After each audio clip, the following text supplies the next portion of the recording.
I finished reading Boomtown by Nick Stone. This is her adult debut, and this officially releases on October 14th. This book is described as P-Valley meets Gone Girl. So if you guys have watched the P-Valley show and or have read Gone Girl or seen the movie, this is like a merge of the two. So this follows two exotic dancers who work at one of the most popular and notorious strip clubs in Atlanta, and they both mysteriously disappear. Two different girls from the same strip club at different times. No one is really looking into their disappearance or caring. They just stop showing up to work.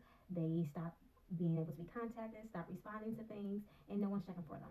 But one exotic dancer who had a former relationship with one of the missing girls takes it upon herself to start to look a little bit deeper into their disappearances. As she starts to investigate and do her own detective work, she starts to see that there are similarities and connections between the two girls' disappearances and begins to narrow it down to a particular person who happens to be someone of interest in both of these girls' lives. As she gets deeper into looking into their disappearance, her life also starts to be threatened as well. I think the author is also shining a light on how so many black women go missing and no one's looking for them. They're not getting the national coverage and attention that their disappearance deserves, especially in comparison to their white counterparts.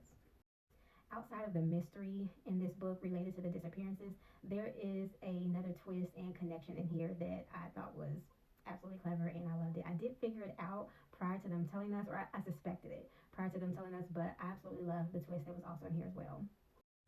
This is all I'm going to say on the book because I don't want to say too much and spoil anything. Y'all know I don't do spoilers, so I'm just going to leave it at that. The timeline is not exactly linear in this book, and so there was a time when I was a little bit confused in the early pages of the book because it goes back and forth with different perspectives and in the present and in the past. But once I got used to how it was written, I was all the way in.